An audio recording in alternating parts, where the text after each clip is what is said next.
Hello and welcome back to the Invictus F1 Podcast with Gareth and Sab. How are you doing, mate? Yeah, I'm good, thank you. It's been another good week in Invictus, hasn't it? It was the final races this week, all wrapping up nicely. The constructors and drivers championships. We also had the Japanese Grand Prix affected by the typhoon, so plenty for us to discuss this evening. Yeah, absolutely. And well, as you just ended up with there, it was the Japanese Grand Prix last weekend, and it was affected by Typhoon Hagibis. And what did you find? How did you enjoy the quali and the race on the same day? Was that something that you wish that F1 would possibly be using in the future?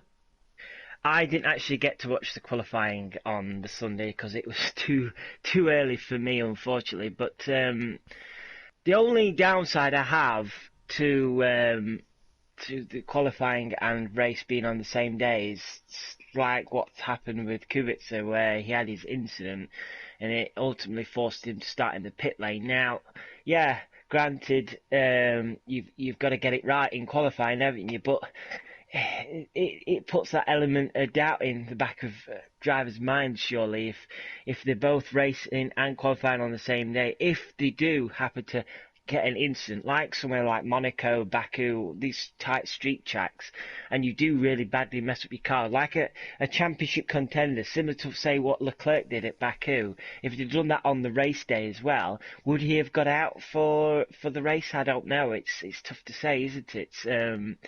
It does add.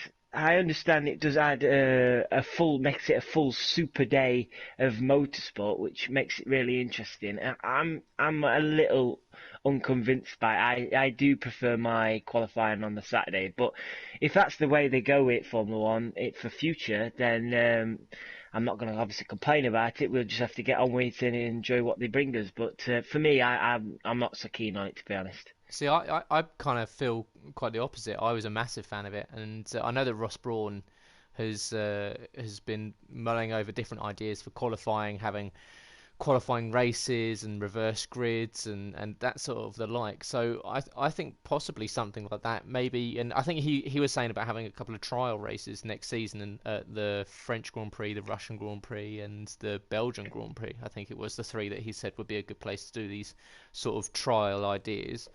Um, I thought it was quite nice, and yeah, you say it keeps those drivers on edge, and I mean, is that a bad thing? Yes, you do see guys make mistakes, and it would be unfortunate to see guys not make the race because they've possibly totaled the car. But I don't know. It would be interesting to see at least that trialed out for like a race or two and see if it does make it slightly more exciting.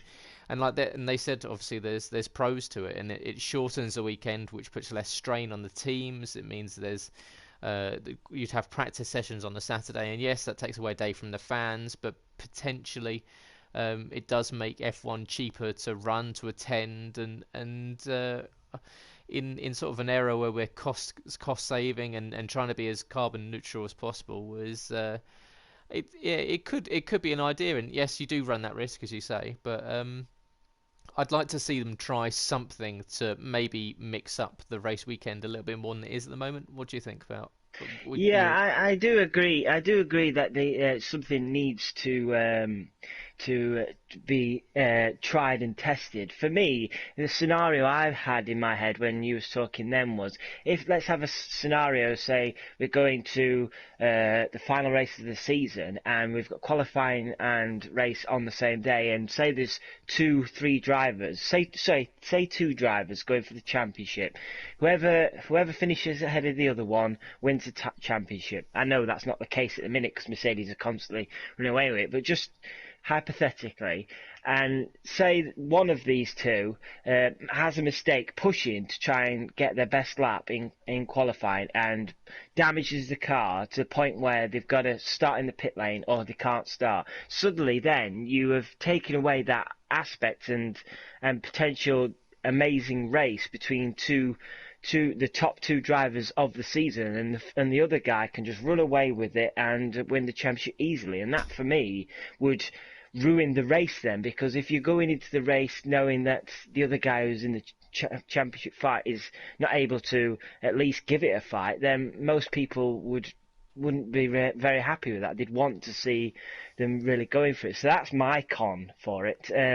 I do agree, yes, anything to make F1 cheaper for the teams and everybody else involved, to make it easier for them, then by all means go for it. Like you say, it would shorten the weekend for fans. Hopefully, if they were going to do that, so it's just Saturday and Sunday, it would make it cheaper for fans as well to attend. We shall see about that. But it'd be good to see next season on these race weekends, what you pointed out, what they are going to trial. But I think for me, I don't think qualifying drastically needs to change too much, to be honest. We tried that stupid elimination thing a couple of years ago, didn't we, which was absolutely dreadful. And I just think there's other areas in the sport itself that needs changing more urgently, rather than trying to fix,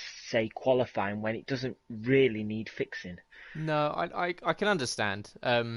I am a big fan of the idea of Super Pole, though. I think Super Pole would bring back way more excitement. You'd have mixed up grids because you might have a driver making a mistake, and I think Super Pole would be a more sort of interesting way to go back to with qualifying. And we used to see it in the past. Drivers just go out, have one lap, and equally it's what you see in the likes of India as well. They get one warm up lap to get the tyres up to temperature, and then they get to go, and obviously it's taken on aggregate of speed, and obviously you'd still maintain lap time in Formula 1, but I would like to see it as like, yeah, you just go out, you have one warm up lap just to get the tyres into the right temperature, and you might have the Mercedes and the Ferraris doing completely separate, because you've known throughout the seasons how that both cars can when it comes to warming their tyres, they have to do it completely differently. You see the Ferraris sometimes having to go super slowly and the Mercedes having to go super quickly, and vice versa at different tracks. So you might have two cars kind of setting out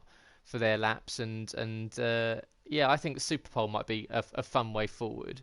But I mean, getting into the meat of what we were going to be discussing tonight, and that was obviously looking back at the Japanese Grand Prix, and of course, yeah, it was affected by the rain. But by the time that the qualifying and the race came, it was perfect blue skies, just a little bit of gusty wind in qualifying, which I think caused the likes of Kevin Magnussen and Robert Kubica to suffer on the final corner, which was very strange. But obviously, both cars seem to be unsettled by that bump at the exit. But getting into the race, Sab, and I mean, we'll start from the start, and if anything, Sebastian Vettel decided to start even earlier than everyone else. Now, not only I'm not going to go and say this is another mistake from Seb, because full starts, it can happen to anyone. We saw Kimi make exactly the same mistake previous week, which is unlike. I mean, it's quite rare these days that we see full starts, and but this season we've seen 3. Well, Kevin Magnussen back in Austria, and then Kimi last week, but Seb from the pole this week, which was very strange. But what's your opinion? Because obviously this evening we'll be talking about the stewarding. He wasn't given a penalty for what is effectively a jump start, because on a technicality he didn't move ahead, therefore he didn't gain an advantage. Where do you stand on if this should or shouldn't have been a penalty? See, they should have, for me, Formula One should have made it clear from the get-go in terms of this moving but not moving enough, and it's got to be within certain parameters of where you are in the box. In my opinion, it should be black and white. If you move, you are done. Simple as that. I think it was on Reddit, someone put Kimi and Seb side by side, both jump starts, and you saw Kimi moved considerably more than what Seb did. Seb was like a little hop forward, but nothing else, whereas Kimi was a full-fledged I'm going, and then realised his mistake after. But yeah, I just think jump starts, like you say, they are rare. So you'd imagine these drivers who are fully experienced with starting Formula One cars. Yeah, you can make mistakes. Everybody makes mistakes. We're all human. But if you do make a mistake at the start and jump it, I think it should just be a stonewall penalty. Simple as that, because it can. It can have adverse effects, can't it, going further down the grid? Because you could have the guy behind you react to it, and then suddenly it could cause accidents or anything like that. Especially with Seb stopping and going again. If he'd have stopped and stalled, for example, he could have potentially collected people behind him. So for me, if you move in your box before those lights go out, it should be a penalty. Yeah. What is your opinion on that? Yeah, fully agree. I'm, yeah, I'm. I don't want to say anything too controversial, but I think this one was the stewards possibly not wanting to ruin a race at the start with the pole sitter having made a mistake. But effectively, I just think you've got to take the same rule as what we see in loads of different sports. In athletics, if you jump the start, no matter, I mean, you can jump the start in athletics without technically even jumping the start, because there are sensors in the blocks that work out that if you've pushed off with less than, I think it's 0.1 of a second, then it counts as a full start. You may have not have actually fundamentally like moved. You may have literally just twitched your heel ever so slightly. It still counts as a full start, and I think the same should go in Formula One. If you're waiting for those lights until that final light comes out and extinguishes, if you move at all, it should count as a full start. And I mean, let's equate it to games. I think if we did this on the game, or if you did this in any sort of racing game, if you full started, and yes, he managed to stop before he got going again, but I think he's very, very lucky. I think potentially if we I'm obviously not saying that there is bias in the stewarding team between the big teams or not, but I think if we saw the likes of a Renault do that or a Toro Rosso do that, I think they're more likely than not would have got a penalty for it, because it wouldn't have affected the race as much as giving Seb a drive-through penalty as they usually get for jumping the start. So yeah. I was a little disappointed in the stewards that, and I'm sure the Mercedes cars were, but I mean equally you saw Seb jumping the start, that really put off Charles, because Charles had an equally poor start, because obviously you're so focused on the track ahead. He would have seen the car in front lurch forward, and then obviously both of them had a poor start, jumped by Valtteri, who had another rocket start. And in fact, I imagine that Valtteri's start, and I was watching Jolyon Palmer, who does a recap on the race with Autosport and with BBC Sport, and he was saying that he thinks that Valtteri got such a good start because he was probably following what Seb did, but because he did it a fraction later, it's actually when the lights came out. That's why Valtteri got this monster of a start, because obviously Valtteri sent it right down the outside, got past both Ferraris into turn one. Luckily for Seb, he managed to. It was a pretty remarkable start for himself though, because he full started, stopped, re-engaged the clutch, and then started again within half a second, and had a pretty decent launch off the line. I think usually you'd see guys struggle to get a good start, because he still managed to hold on to second place at the time. So yeah, I mean, going back to the stewarding, I think it should have been slam dunk penalty.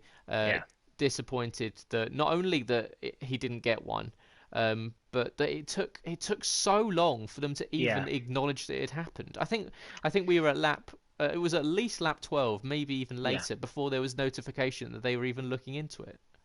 Yeah, it was shocking, really, in terms of decision making, not just only with the Seb one, but what we're going to swiftly move on to shortly with all the incidents, really, this last weekend with the stewarding. It just seemed like it was those guys who got up at 6 in the morning to watch the race, and they were still half asleep. It was really weird weekend how lax they were, and they just didn't seem to be in any hurry at all to try and get these decisions sorted. And as we'll shortly move on to, some of the decisions were, in my opinion, were slam dunk penalties. So I don't understand what on earth it took them so long.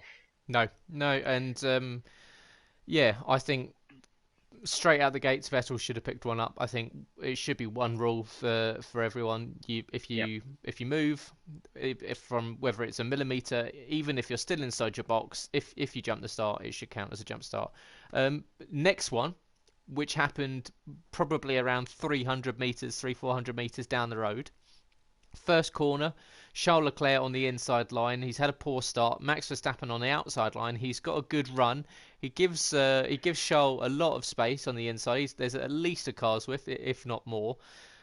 Charles, realizing that he's probably going to lose the position, just puts it a little bit too hot into the corner, gets a wash of oversteer, and goes into the side of Max, puts Max onto the grass, half spins him. Max drops to the back end of the field.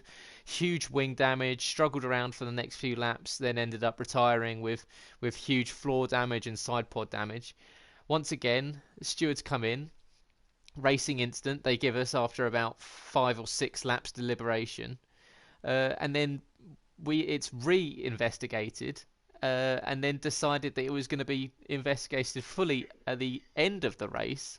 And then at the end of the race, it was decided that Charles was given a 5-second penalty. Charles, he'd had front wing damage from the contact.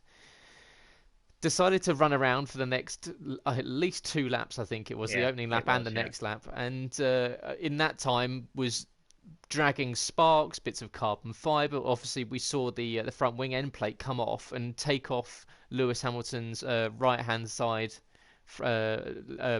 wing mirror, which, I mean, luckily did not hit his head, because it was a flat bit of carbon fibre, so that could have caused some real damage. And halo or not, if that had got through, that could have, like, it would have been potentially neck height for Lewis. And then, yeah, and he ends up staying out. The Ferrari didn't box him straight away, so he gets a 10-second penalty for ignoring the FIA. I mean, what happened in that first 2 laps or so? Because you've got the Ferrari not getting, well, first of all, you've got the stewards waiting for a while, making a stupid decision. Because I think surely everyone looking from the outside thought, well, that's a 5-second penalty for Charles almost straight away. It was pretty obvious on first view, let alone with the replays. But then equally, what a stupid decision from Ferrari to not to say to Charles, "You not come in, regardless of if you think it's driving or not.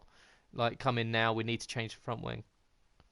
See, I'm sure, did they not already ask him to come in, and he said, "No, I'm okay, I can carry on." Now, for me, Charles is starting to try and... He's frustrating me as a driver recently, because he's racing angry at the minute, and because, like, Seb was, going back to the Russia Grand Prix, Seb was ahead of him and not allowing him back and stuff like that, he seems to disregard what Ferrari are telling him just recently and just decide to do his own thing. And what he did after he punted Max off the track was very dangerous, and he should have... There's another thing, the FIA. Why didn't the FIA give out a black and orange flag to the Ferrari to tell him, come on in? Because that car was dangerous. Like you say, the big chunk of carbon fibre hit Lewis's car. There is an image as well of marks on the halo where other bits of his car hit Lewis's car. So it was ridiculously dangerous. And just a little bit further down, his resulted carbon fibre pretty much ruined Lando Norris's race, because all that carbon fibre got into his brake ducts, and it was making his brakes overheat rapidly, to the point where he had to come in then, otherwise his brakes would have failed. So they had to come in, clear his brake ducts out, get him back out, and that completely compromised his race then, because that set him further down the field and eventually unable to score decent points. So for me, Charles, I think they're both, well, all three are in the wrong, the FIA, Ferrari and Charles, because the FIA should have straight away get him the black and orange flag and said, look, you've got to get that car in, it's dangerous, it's caused an accident. Because there was an incident with Fernando Alonso a few years ago in the Ferrari when he had his front wing go from underneath him, and something similar like that could have happened to Charles, and we could have seen a big accident. Ferrari should have been sterner with Charles and said, look, no, you've got to come in now, not just you've got to come in and then Charles say, oh, I'm okay, and he's carrying on driving on. It really did anger me that 2 or 3 laps there, because it puts not only himself in danger, but it put other drivers in danger as well. And like you say, halo or not, with bits of carbon fibre flying about on the track, you only have to have small pieces. A halo really isn't going to stop anything like that, and it could have really been a bit bigger incident than it ultimately ended up being. And for me, it just completely really angered me that at that point that he thought he was big enough to stay on the track when clearly he was putting his fellow drivers at risk. So yeah, Charles fully deserved to get those 15-second worth of penalties, but they should have come a lot sooner. It shouldn't have been after the race. For me, it was stonewall incident with Max, and it was stonewall what he was doing on the track after with his car. So like I say, all 3 for me are to blame there. Yeah, I'd agree. I mean, the only sort of thing I'd say about Charles is that at the time, obviously he's in the heat at the moment, and yes, he's probably quite frustrated. He knows that he's done something wrong, but then equally, the positioning of the front wing end plate is just in front of his front left-hand tyre, so he's probably not got the best of views of the damage. So when he's going round, he can probably tell that he's got some sort of damage, because obviously he'll feel it in the aero. But I think that he obviously came on the radio and said to Ferrari, I think it's fine, and they should have said to him on the radio. Obviously they may have done, we didn't hear it and it wasn't played back, but they should have said, you're literally spilling carbon fibre all over the track, you've got sparks flying, the wing's not going to survive. If the end plate comes off, you're going to lose at least a tenth, or a couple of tenths, if not more, per lap, because you obviously it was as soon as you get to the S's in the first half of the lap, you're going to lose turning in speed. So yeah, I think it was silly of Ferrari, because I think they would have known that as soon as the FIA had said to them, which apparently they did on lap 1, bring him in, that they should have reinforced that, and obviously if the FIA tell you to do something, of course you're going to get a penalty if it doesn't happen. So they must have realised that it was going to happen. So, but then equally, as we said, the stewards, what happened with that decision between Charles and Max? Because originally it comes in with it's a racing incident, and then it's re-reviewed. And then we go and we sit there and we're waiting for this penalty to come in, and then it's it's going to be reviewed after the race. Why are they reviewing this after the race? We've seen countless replays of it. We've seen that Charles is clearly the one that's driven into the side of Max. It's cost Max potentially becoming second in the championship, not second, third in the championship, because obviously he's losing points now, and he's lost quite a few points in the last few races. Why? I just don't get it. I don't get. No. They've done relatively well, the stewards, ever since that Canadian Grand Prix incident. But why review it after the race when we all knew what the outcome was going to be? Exactly, and they have access, don't they, to cameras that we don't get on the TV feed. So surely, if we could see it on the TV and they've got extra cameras to see even more of it, I don't even understand how on earth they got to a decision of racing incident, and then for them to take that long. Now I can understand them saying wait until after the race if it's 2 laps from the end, for example, or 3 laps or something like that, right at the end of the race. Fair enough, because it gives them time to sort it out. But it was right at the beginning of the race. I don't understand why it needs to take them that long to give a decision out. What was Stonewall? It was absolutely crazy. And if we can move on to Max's teammate, Alex, I'd like to hear your opinion on his incident. Well, wasn't an incident in the end, according to the stewards, but his dive bomb, I would call, on Lando Norris. Yeah, and as you know, and I've said many times, I'm a big fan of both drivers. And I in this well with this case, you have to say I think that Alex is slightly in the wrong. I do think that it was a slightly over aggressive move. He took too much speed into the Casio Triangle chicane. Luckily for him, Lando was on the outside that helped him slow down. But obviously that put Lando off, and Lando was equally aggrieved. But then he did come at the end of the race and say that it was hard racing. So even Lando's kind of gone, well, yeah, it wasn't the worst thing he could have done. So I can understand what I can imagine would be your frustrations that it was probably an overly aggressive move on Lando. He would have got the move done eventually. But if Lando's okay with it, then it's hard to sort of like to disagree with him. But I do disagree with Christian Horner having an issue with the incident between Charles and Max, and not having not Yeah, having one between Alex and Lando. I think that one was a little bit hypocritical of him. But yeah, yeah, I don't know.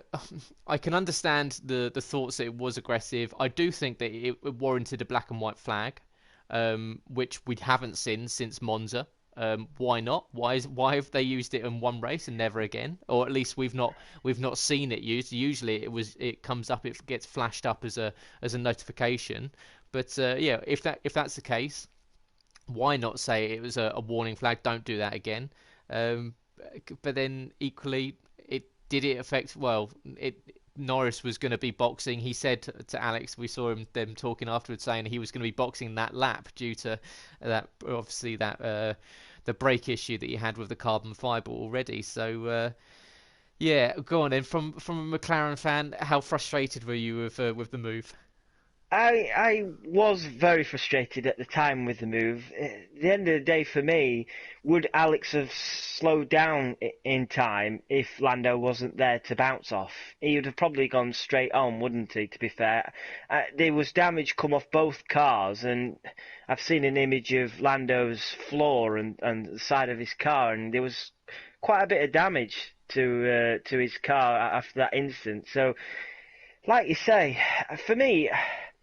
It's if Lando says it was hard racing, then I can't disagree with him. But like you say, why is there no black and white flag then given to him? Because it was borderline pushing it, weren't it? There's hard racing, and then there's that. I think that was just on the limit for me at the time. As you could imagine, I was screaming for penalty, as you would expect.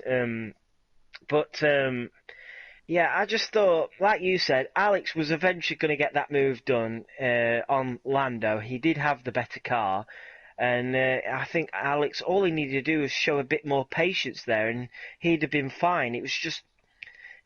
I think the best word to describe that is it was unnecessary. He didn't need to do it at all. He could have just waited, and well, he wasn't to know Lando was coming in, but even if Lando didn't come in within that next lap, I'm sure Alex would have got the move done anyway. So yeah, frustrating from my point of view because it's another race that's got away from Lando Norris, and another race where he's well in the points and finished well outside the points, and it's going to be a season for him of what ifs, because I think there's at least 6 or 7 races where he should have scored points in and hasn't. So yeah, it's a frustrating part from my point of view. But like you say, if Lando thinks it's hard racing, then you can't really disagree with him, can you? He was the one involved, so that it's just has to be that, isn't it? The stewards deciding it's a racing incident, so you've just got to suck it up and take it on the chin, I suppose. Yeah, I think I mean I imagine that the blow was kind of softened a little bit by the fact that they are good friends off track. I think obviously if it was someone that maybe Lando doesn't have as much of a good rapport with, then maybe he would have had more of an issue with it. You could tell he was frustrated, and he did say over the radio obviously that he pushed me off the track. And but yeah, it was, as you say, it was unnecessary. It was clumsy, and because Albon had the pace, and we saw in qualifying he matched to the exact thousandths of a second Max's time in qualifying. So he had the pace really around that weekend, and I think that's been Alex's best weekend. I mean, obviously coming in fourth at the end of the race, but in qualifying matched Max, and in practice he wasn't doing too badly either. So yeah, he's definitely gaining some speed, and it was an error, and I imagine that although he's been backed up by Christian, that Christian may have just quickly said to him after the race that, look, you probably pushed it just a little bit too hard there, and maybe hold it back. But I imagine that Alex would have been frustrated after losing those positions to McLaren's at the start. I mean, he had a relatively poor start, but was boxed in due to the incident between Max and Charles. So that's how he ended up getting jumped by the two McLarens as well. And then, yeah, so that was called a racing incident. So that's another one that's gone unpenalised, which rightly or wrongly, and that one as sits on the borderlines we've just discussed. And then finally, on the last lap of the race, Pierre Gasly just decides to throw it down the inside of Perez, and puts Perez into the wall, out of, I think it was 8th position. Now, Perez was given the points at the end of the race because he'd completed a certain amount of a certain distance, and he was on the or he'd not been lapped, or so as the final lap had started, so he was given the points. But still, Gasly wasn't given a penalty for doing essentially what Charles Leclerc did as well, because it was the same sort of incident. It was Gasly gone down the inside, the gap had closed, and there was contact, and he this time it wasn't even Max kind of where he got half spun onto the grass. He put Sergio all the way into the wall and out of the race. Are you surprised that there wasn't at least a 5-second one there? That was another racing incident? It was a penalty for me, and I don't know if you're aware, but did you know the checker flag on the electronic board flagged a lap early? Yeah. And that's the reason why Perez got the points, because he'd effectively finished the race, and because they were going round, he'd been punted off the track, he got given the points. And like I think Sky was saying, have you ever known somebody to crash out of a race and still score points? It was. It was, for me, it was like you say, very similar to Max and Charles incident. It was a nailed on penalty. I don't know how you can see. They called that a racing incident, the same as Alex Albon and Lando Norris. Now, you can't compare the two, can you? Because Alex and Lando both carried on. Yeah, they might have picked up a little bit of damage, but they both carried on regardless, and they both finished the race. Perez was literally pushed off the track into the wall, out of the race, and how is that a racing incident? It literally, both incidences are completely different to each other, and it bemuses me that they could call that a racing incident, especially after what happened at the beginning of the race.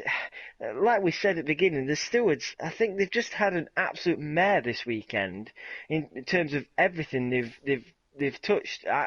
Gasly has really got away with one there, and yeah, I think Perez will be very annoyed with the way that ended there, because he was running well up until that point with the Racing Point, sorry, and yeah, you can't match two racing incidents like that, and that's just, again, I'm not a fan of either of those two, but it's just frustrating to see. I find it frustrating as a fan of the sport to see when something so clear and obvious is being called something completely different when it shouldn't be.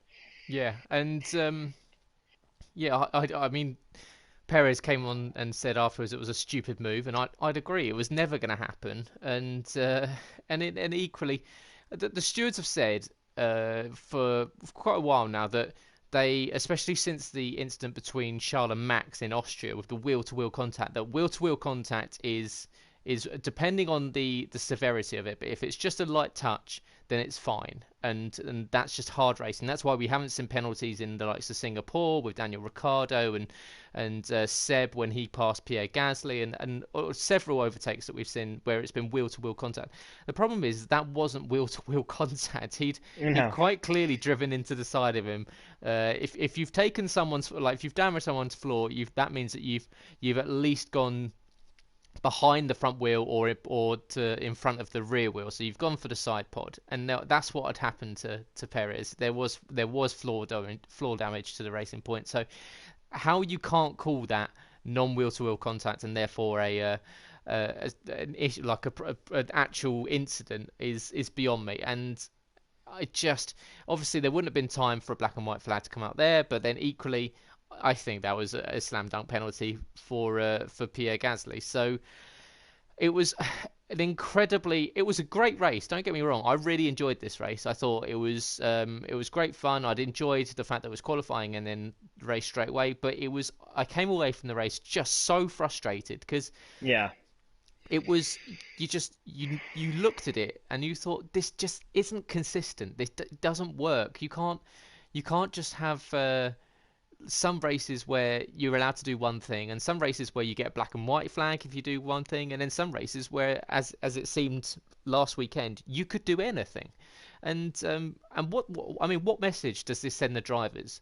And I mean, not just contact wise, but now if you go back and look at Seb's start, does that mean that the drivers can start further back in their grid spot and not be rolling when the race starts, but they've got that leeway now? Are we going to see drivers maybe start, I don't know, 10, 20 centimetres further back and give themselves that opportunity to really try and get the hammer down as soon as the light goes out and possibly jump the start and do the same? Because there's now been a precedent set that you can jump the start and get away with it.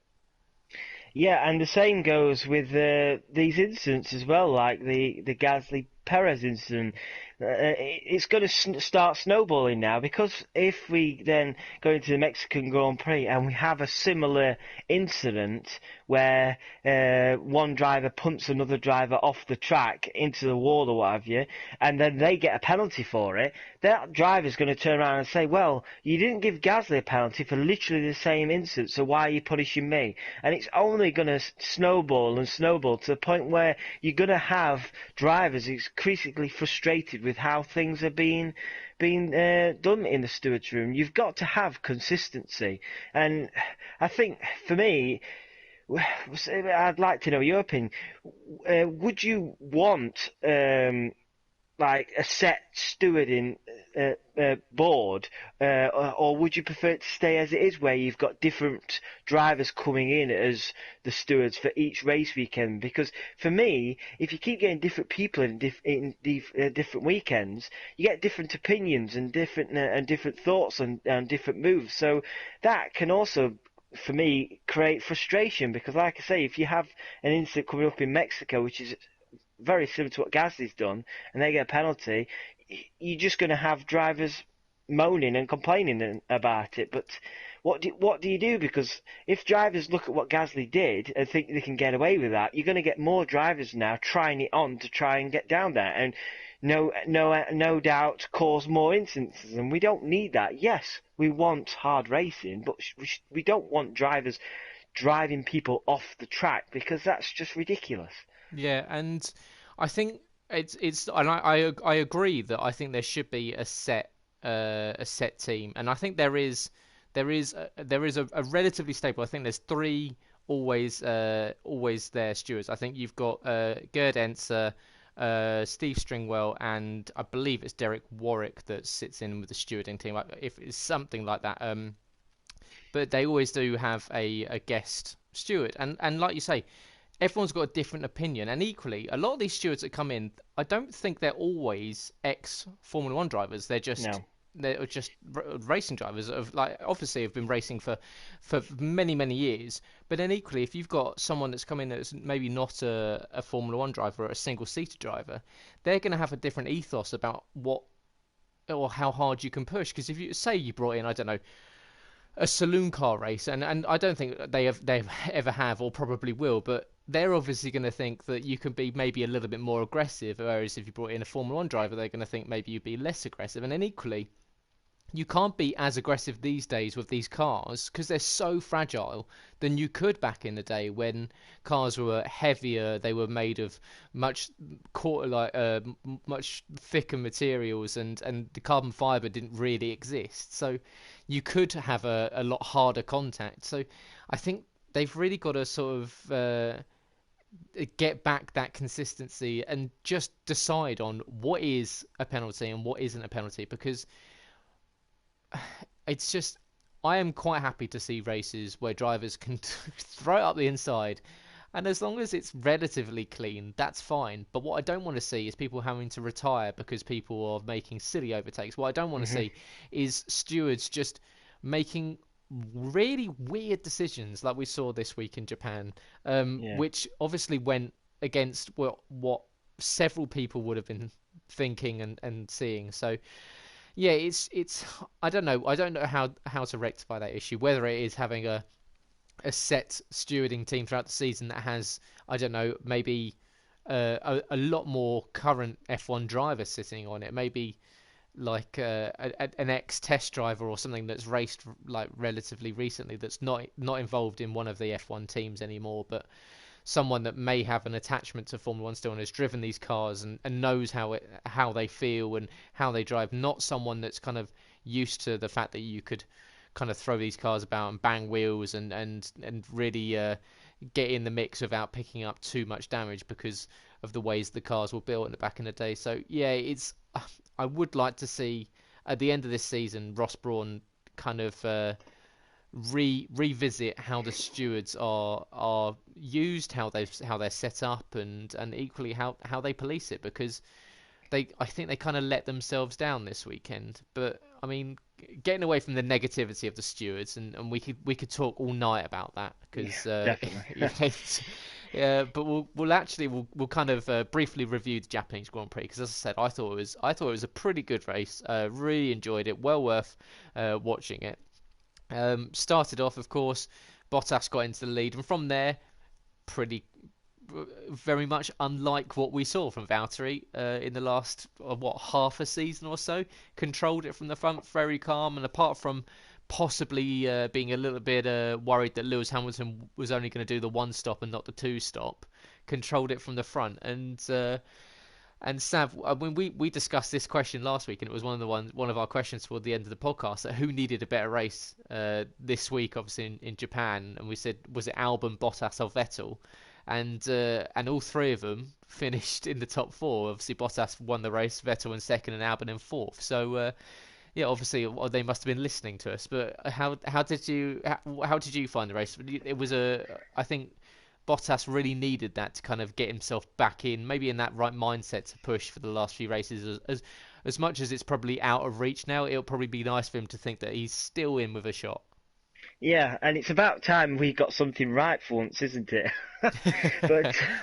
but yeah, Bottas, once he got the jump on both the Ferraris, he never really looked like losing that race, did he? It was like the Bottas of earlier this season, really. He just, like you say, controlled the race superbly and never looked in doubt in losing the win. Seb, I think, also did well despite what happened at the start. He managed to recover well, and he did well as well towards the end of the race, holding a very fast Lewis Hamilton on fresher tyres. Luckily for him, he managed just down the start-finish straight to pull that gap with his Ferrari power to be able to keep Lewis behind. And Lewis, frustratingly, couldn't get the move done towards the end of the race. And yeah, Alex Albon, he's looking all right now, isn't he, in that Red Bull? We discussed in the summer break whether he'd be able to cut it or not, and whether he'd be able to step up to the plate. Well, I think he's starting now to prove his worth, really, in that Red Bull. He had a difficult Russian Grand Prix, but he certainly bounced back very well in this Grand Prix, and if he carries on going the way he's going, he's a shoo-in for that second Red Bull seat, because at the moment, if I believe right, he's outscoring Max since he's come into that seat. So if he's doing that, then surely the Red Bull bosses have got to pick him for next season in that seat.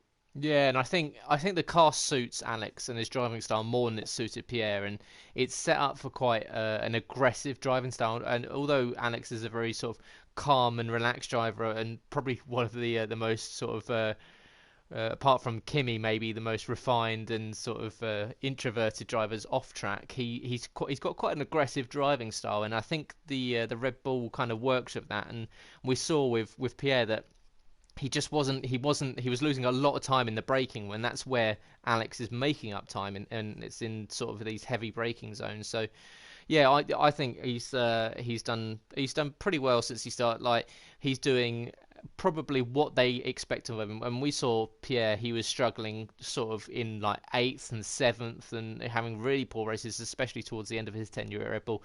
And Alex comes in 5th, 6th, 5th, 4th. So I mean, Red Bull haven't really had the car that they thought they might do this season. I think they'll be happy with what Alex is doing. Max, as you said, he's actually not. Well, he scored 2 points less than Alex since the Belgian Grand Prix with 2 retirements.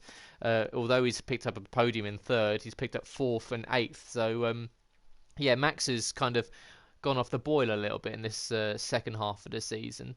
Yeah, as you said, Lewis held behind Seb. Seb did a pretty good job. That Ferrari engine was just mega in a straight line, and unfortunately for Lewis, I think the one chance that he had, Daniil Kvyat was just in the way of both of them, to be fair. So I think Daniil Kvyat probably cost Seb time going into the hairpin, but probably helped him out by letting him have DRS out of it. So yeah, that was probably Lewis's best chance. So he comes in 3rd, but loses a little bit of ground in the championship. But it looks like it's going to be sewn up in Mexico, most likely.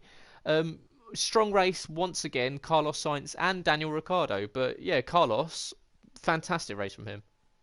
Yeah, he's really proving to be a points machine, isn't he, for McLaren at the moment? Solidly coming home in 5th. And what I found really encouraging was he had Charles Leclerc coming at him at a rate of knots, but then got to around the 5-second mark and he wasn't gaining any more. Sainz was told to hit a certain lap time every lap, and he was nailing it from what I was reading. And fair play to Carlos, it forced the Ferrari to try a different strategy and try and go for that fastest lap, and that never really worked out for him. So yeah, Carlos is doing a superb job in that McLaren. From a selfish point of view, I just wish it could be the same for Lando as well, because at the minute it's just all the reliance at McLaren at the moment is through Carlos, and he's getting the big points. It would be nice as well if Lando can support more, but like I pointed out earlier, he's had a lot of tough races go against him out of his hands. So yeah, Carlos absolutely superb. Daniel Ricciardo from further back drove superbly as well. I think it was on the alternate strategy as well. He went on, and they did the switcheroo, didn't they, with Hulkenberg. He told his engineers that he can go get the guys ahead, and he certainly did. And it was a very like Red Bull Daniel Ricciardo, wasn't it, at the Japanese Grand Prix, getting the moves done, very racy. It was very encouraging for Renault. But yeah, he's definitely looking a lot more settled now in that car. Just, I think, unfortunately for him, it's just not quite good enough this year, that Renault. No, and it is a shame, but yeah, it was a lot more focused sort of Daniel this weekend, and you heard that radio call when they did swap him and Nico around, and he said, "I will get them," and he did. He went and blitzed them. So it is good to see them doing well. They've had they had a poor weekend, a poor qualifying session, but yeah, to come through, I think they'll be pretty happy about where they finished. And of course, he was obviously elevated up to 6th position due to Charles Leclerc's 15-second penalty. So a okay points haul for Renault there. But yeah, Carlos moving up to 6th position in the drivers' standings now. So it's not it's McLaren sort of barging their way into this top six drivers that hasn't been seen in a long time. I'm sure by the end of the season Alex may have picked up enough points to overhaul him. He's only 12 points off him at the moment, so that may all change. But yeah, 76 points so far for Carlos Sainz at McLaren. As you said, Lando, unfortunately, it's just not been his season. And although when he has shown flashes, it's been brilliant. 35 points, so he's being outscored by his teammate by over 40 points at the moment. So yeah, I think that will probably be getting at him a little bit deep down. But I mean, finally, we'll just as we're just touching on the Japanese Grand Prix, and Mercedes made it. So just to say, Mercedes obviously made it 6-time constructors championship in a row. So that's a record for the most amount of times in a row. Congratulations to them, well deserved. They absolutely annihilated, and I think we knew from the halfway point of the season it was only a matter of time before that happened. But just kind of just looking over Suzuka. And I only want to touch on this briefly because I think this is kind of a podcast in itself, talking about tracks. I think we definitely did one sort of earlier in the podcast, maybe like episode 3 or 4, where we talked about overtaking at circuits. But it's an iconic circuit, and people do love Suzuka. It's hugely popular with the fans, and people like watching it. But is it that good for overtaking? Because we didn't, apart from when we saw a car that was massively overpowered compared to others, such as we saw Charles Leclerc carving his way through the field, we didn't really see any overtakes. Is it No. a good track for overtaking? Was it? It's tricky, isn't it? Because It is. there didn't seem to be much to it. Yeah, I agree. It does seem very tricky. Am I right in saying there's just one DRS zone as well, isn't there? So that definitely wouldn't help either. It is tricky because when you go through the S's and around under the bridge, and the track seems very narrow around there. So in order to get a move done, it seems very unlikely.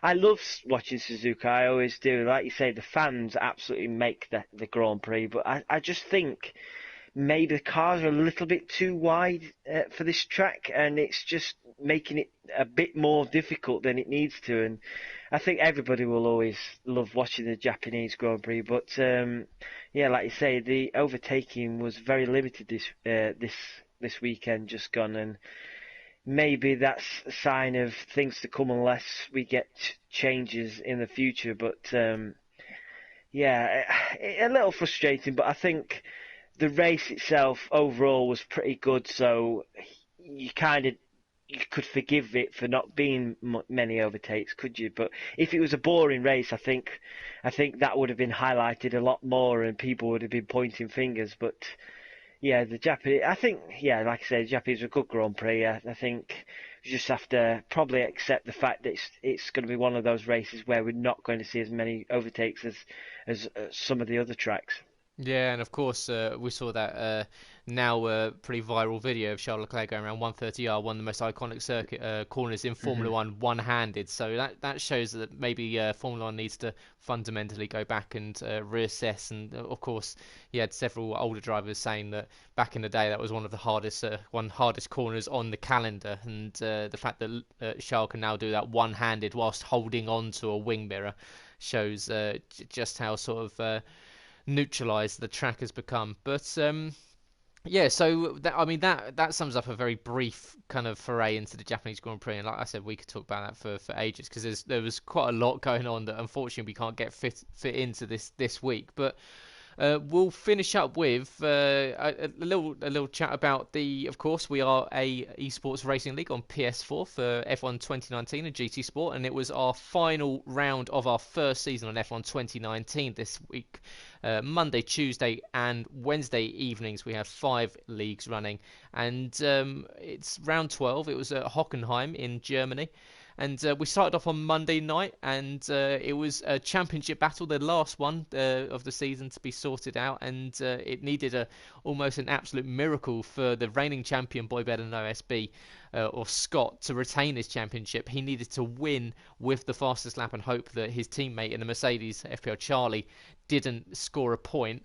Now Scott did all he needed to do. He won and took the fastest lap. But unfortunately for him, it was Charlie that followed him around in second position. Charlie, without a victory, and unfortunately actually got overtaken with a lap to go by Scott and dropped out onto second position. And equally, Harry, who has only been in the league for 5 races, he's picked up two wins, I believe it is, and two podiums since then. So I think these 3 next season, and mixed in with a couple of others, it's I mean, congratulations to Charlie, of course, for a fantastic season picking up the championship. But God, No Assist is looking like a mega league next season, isn't it? It really is, and if Scott and Charlie both turn up as teammates again next season, it's going to be incredibly difficult to wrestle the Constructors' Championship off them as well. All 3 of them, in my eyes, are going to be going for the championship next season, along with possibly Speed Queen, White Fountain as well, who's always very quick. It was a fantastic race to watch.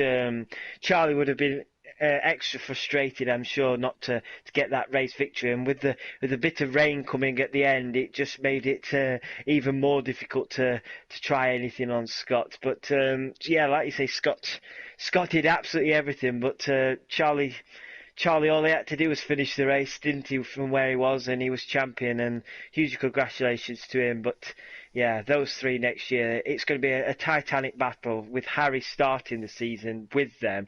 It's going to be so difficult to call who's going to win the championship between those 3, or even Speed Queen and White Fountain could get involved. So it's going to be very, very interesting to watch for us, and no doubt going to keep for everybody who watches to definitely tune back in with us in a couple of weeks' time. Yeah, absolutely. Cannot wait for that one, and really going to miss those guys out on track. And of course, you can catch all those races back on the YouTube channel by going to the playlist, where you can watch all of Sab and I's commentary throughout the season.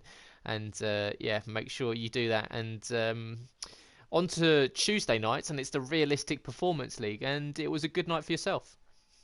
Yes, it was. I would say it was a very tense night for myself. I got to experience the full might of Scott chasing me down. He'd just won the night before in No Assist, and he was in his Renault and made life very difficult for myself. I thought I'd qualified on pole, but it was the closest I've been involved in pole position wise for a long time.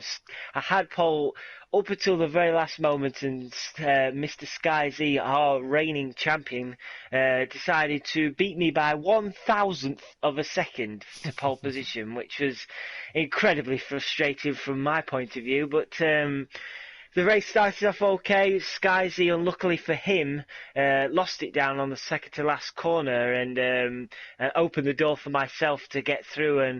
And I never really looked back then. I picked up 1 time penalty, but I think everybody else as well picked up a time penalty. Came home in first place ahead of Scott, who ran me very, very closely. And Sky Z, he recovered well in the end. He ended up finishing... I think he ended up finishing 3rd. I'm sure he finished 3rd. Yes, he did finish 3rd in the end. So he recovered well in the end. It was down to penalties. It eventually promoted him up. And yeah, huge congratulations to him and his teammate Scopefield, who picked up the Constructors. Is going to miss, like we mentioned on previous podcasts, is going to miss Scopefield next season. Been a superb competitor in Performance League. Sky Z, 3 titles in a row now. He's definitely going to be going into next season as the strong favourite for a 4th.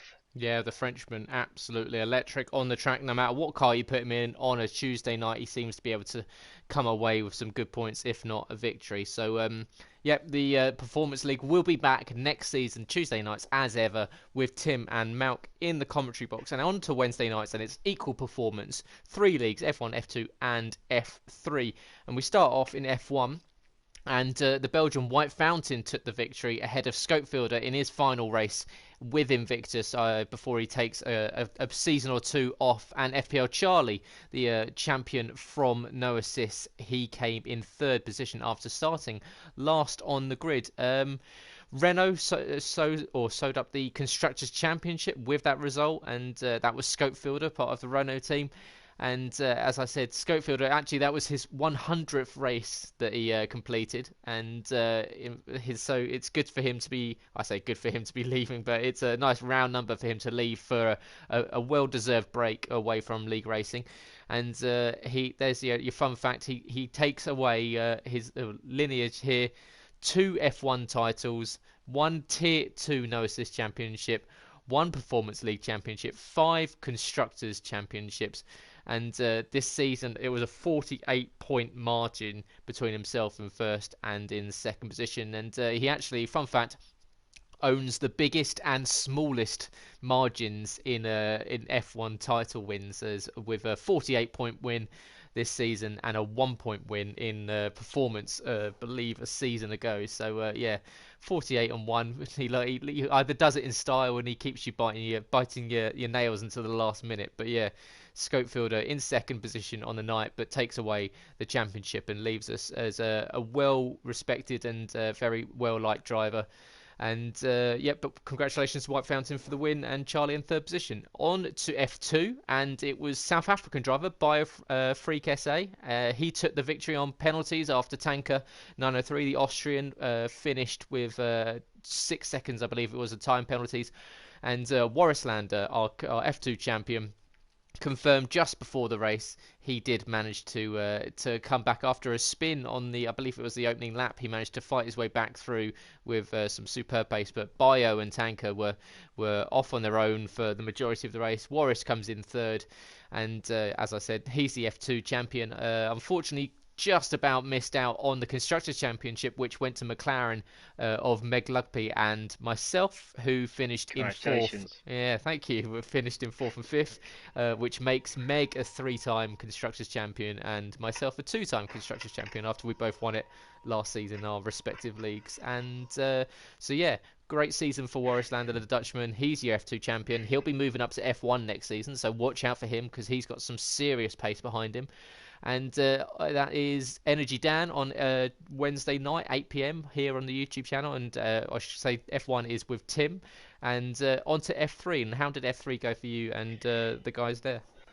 F3 was good. We had a good, strong grid, 15 of us racing for the final race of the season in F3. Ferocious Dan doing what he has done for most of this season. I think he started second place on the medium tyre. First place was on the soft. So Dan was in prime position to take the win, and he surely did take the win in style in his McLaren, rounding off a superb season for him. Brennon's came home in second. Now, I found him incredibly difficult to catch up Brennon's. He had a superb race. He kept just on the tail of Dan, but not quite close enough, and he brought the car home nicely in second place. A superb second place for him, and myself coming home in third place, just ahead of Spud. It was a tough race, but overall a good competitive race. Dan will be moving up to F2 next season. He was by far the fastest guy this season in F3. Him and his teammate F1 Richard also claimed the constructors title as well. So Dan will be, like I say, jumping up into F2 on red hot form next season. He'll be definitely one to watch out for with the likes of you and everybody else in that league. Yeah, and just looking at the qualifying breakdown with the timing, and although F2 did only have one lap very early in the session before rain ended the session with about at least 12-13 minutes left to go, everyone got one run. But if you take into consideration everyone's fastest time, Dan on his mediums would have finished or he would have qualified second in F2 last night, and even he probably I think he would have qualified fifth in F1. So that shows just how much pace he had last night. So really looking forward to seeing what Ferocious Dan could do next season. He leaves F3 as the only driver to win in 3 successive F3 seasons, and 2-time Constructors Champion with F1 Richard in the McLaren team. So those two will be unfortunately splitting up next season. But yeah, really looking forward to seeing what Dan can do with us next season in F2. And Yeah, so that is the season done for F1 2019. So GT Sport and F1 2019 currently enjoying their season breaks. We'll be back in about a month's time on track. We'll be announcing the calendar hopefully next Thursday on the podcast. If not, maybe maybe even be able to schedule another one on a Wednesday or something like that to do a proper announcement stream for the calendar and for the team designations. But yeah, so make sure you tune in to all the social media channels, Invictus RL on Twitter and Instagram, Invictus Racing League on Facebook and on YouTube, where all the announcements will be placed. And in fact, I believe we might even have MJ Coop joining us on the podcast next week, who's got a very, very special announcement that I'm sure a lot of our community members will be very, very interested in hearing. So make sure you tune in for next week's one. And just to finish up with, as we come towards the end of the podcast, and it is the hot lap question. It's Sab's favourite time of the week. It's that 1 minute that he gets to give me, or to listen to the question and give me. He has 1 minute to answer and give his reason for that answer. And I've asked this question in different forms, but I'm going to go. I haven't quite gone for this one yet, and. So I'm just going to say, take away the top 6 drivers. So take away the Ferraris, the Mercedes, and the Red Bulls off the grid. Put everyone else in the same car. Who's on the podium from Formula One on this current season? Who in the same car? Who would be on the podium? So not including the top 6, yeah? No top 6. Well, right. So. Who's on the podium? Top 3, I would go with Carlos Sainz. Based on current this season form, Carlos Sainz, I would probably pick Daniel Ricciardo because on his day he can be mighty, and I would probably pick George Russell for 3rd because he was absolutely superb in F2 last season, and I think given more equal measures, I think he'd be further up the grid than he currently is. So yeah, I would go with Carlos Sainz, Daniel Ricciardo, and George Russell. Yeah, I think that's a pretty good 3 there. I think apart from maybe a few others, I think you've probably nailed on what I think a lot of people would say. But if you do disagree, let us know. And he got that done well inside his minute there, so well done. That's much better than we've seen the last few weeks where I've really tried to ramp up the questions. But if you do disagree, make sure you let us know by going to the socials, as I said, Invictus RL on Twitter, or by going to our personal ones and letting us know there if you think Sab or I are right or wrong with all of these points that we've talked about this week.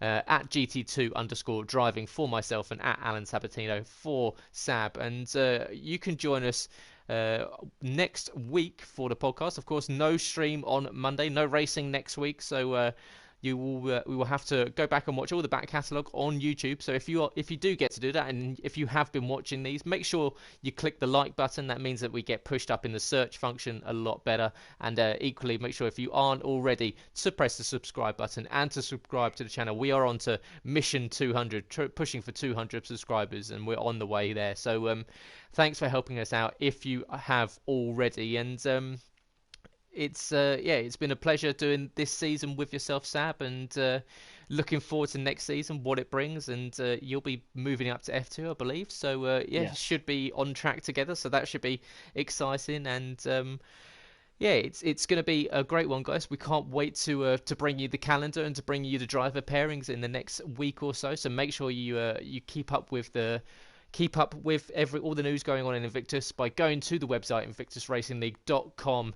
and of course all of the news will be posted there and to our Facebook page, Invictus Racing League. So make sure you go to all of those and like and subscribe to all.